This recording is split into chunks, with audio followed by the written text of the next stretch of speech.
into words the gravity, the tragedy, or the absolute pain of this situation. We are a Minneapolis family. But to everybody out there, do not think of these as just somebody else's kids. Those families are suffering immense pain right now. Think of this as if it were your own. Every one of us needs to be wrapping our arms around these families, giving them every ounce that we can muster. These were Minneapolis families. These were American families. And the amount of pain that they are suffering right now is extraordinary. And don't just say this is about thoughts and prayers right now. These kids were literally praying. It was the first week of school. They were in a church. These are kids that should be learning with their friends. They should be playing on the playground. They should be able to go to school or church in peace without the fear or risk of violence, and their parents should have the same kind of assurance. These are the sort of basic assurances that every family should have, every step of the day, regardless of where they are in our country.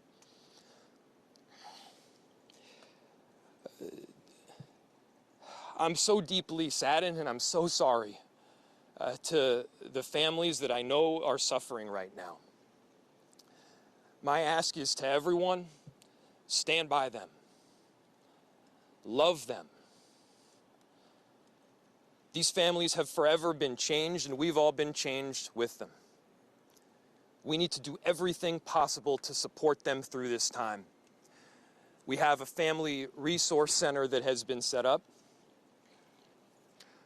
I'm grateful for all of the law enforcement agencies from a number of different jurisdictions, all the different departmental support that we've received. They're going to be working tirelessly.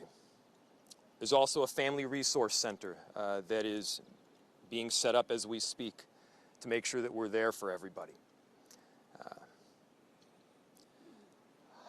Again, to the families that are suffering, to those that have experienced loss, I'm so deeply sorry. We're going to be with you every step of the way. We love you. This kind of act of evil should never happen, and it happens far too often. The chief will provide additional details. My name is Brian O'Hara, B-R-I-A-N, O''H-A-R-A. I am the Minneapolis Police Chief. Earlier today, just before 8:30 a.m., our city experienced an unthinkable tragedy.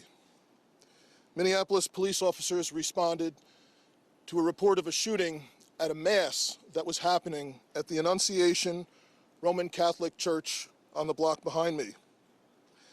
This worship service was marking the first week of school for children that are attending the Annunciation Catholic School.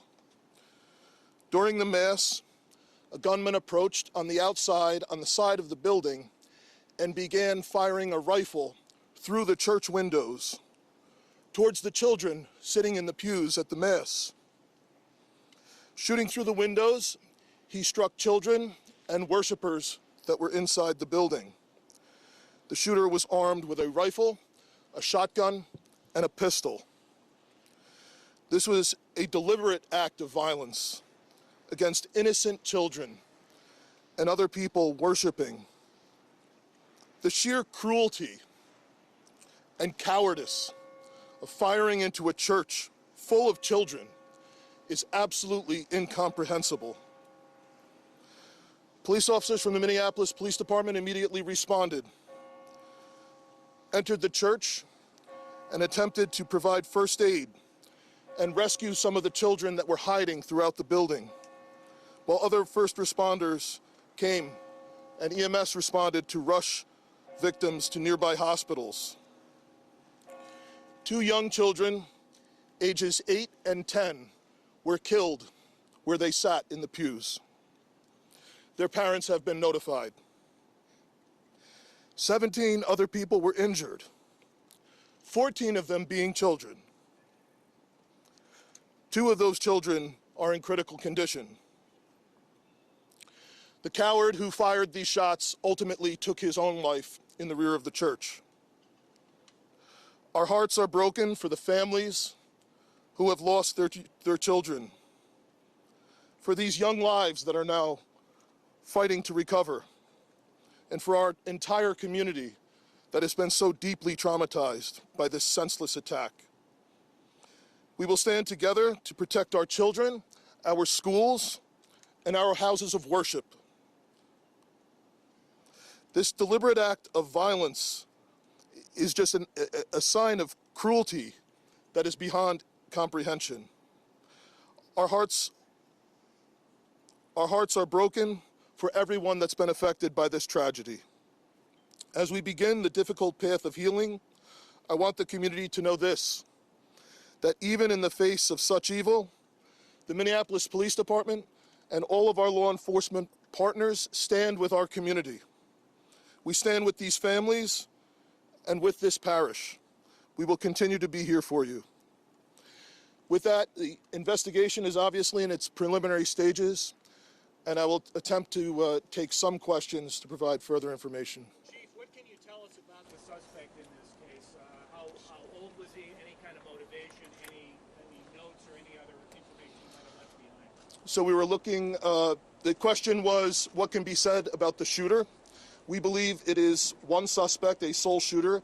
We believe he is deceased. He is in his early 20s, does not have an extensive known criminal history, and we are looking through information left behind to try and determine some type of motive. Yeah. Chief, do we know if he was a former student? Do you have about how many children? There were, I don't have an exact, the question was how many children at the school. There were dozens of children inside the mass at the time. I don't have an exact count. The children have been relocated into the school, which is where their families are reunifying with them. do we know if the shooter Other than the weapons, what was did a the shooter shooter leave a behind? student, former student? Was he a former employee? Do we know The, that? the question was, do we know if the student was, if the shooter was a former school employee or a former student? We don't have that information. Did he leave anything behind other than the weapon? Either like a note? There's a vehicle. The question was anything left behind? There's a vehicle that we believe that the suspect used that is being searched, and we will be conducting other searches related to this. And what was that vehicle and where was it parked?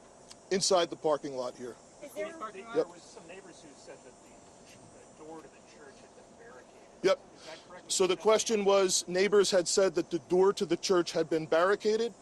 The shooter approached on one side of the church building, and on that side, at least two doors, it appears there had been like a 2x4 placed. So not all of the doors around the building, but on the side where the shooter did fire. And on the outside. On the outside, yes. Is there a reason why officers are going? Were there any explosives that were found? The question was there any explosives? There were reports of that.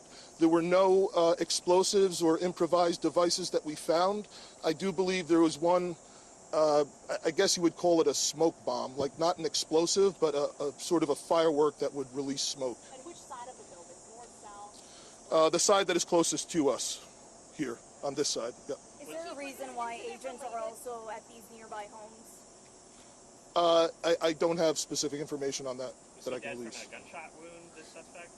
The question was, is he dead from a gunshot wound? The answer is yes. We believe he took his own life in the parking lot. Was this outside or both inside that he was shooting? The question was he shooting outside and inside? He was absolutely shooting outside of the building on the side of the church, inside through the windows. It appears he may have gone inside, but I don't believe we've located any casings inside the building. So I'm not certain if he fired also while inside. It appears, if not all, most of the shooting happened outside the building. Chief, is this shooting related to any other? Any of the other shootings, this does not appear to be related to any other shooting in the city. Do you know approximately how many rounds were fired? The question was how many rounds. I would say it's in the dozens. We don't have an exact count. There's a sidewalk on the outside as well as a grassy area, so obviously we are going through and taking our time to process the scene. Was he firing just one weapon, like the rifle? Or The question was he firing one weapon? We believe he had fired all three. He had a rifle, a shotgun, and a pistol. Chief, was this individual licensed to conceal and carry? Did he have any background He's, prior? were the weapons, was he lawfully carrying the weapons? I don't have that information.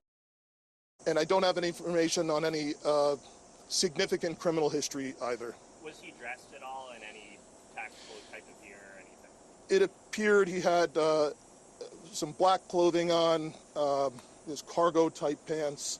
I guess you could interpret that as, you know, however you like. All right, ladies and gentlemen, thank you for helping us to get the information out today. We have a lot No more more work questions? that needs to be done. We will return back later today to provide more details as they become available, and we'll let you know how you can know about that in the moments to come. Thank you. How can the public help? That's it. Thank you.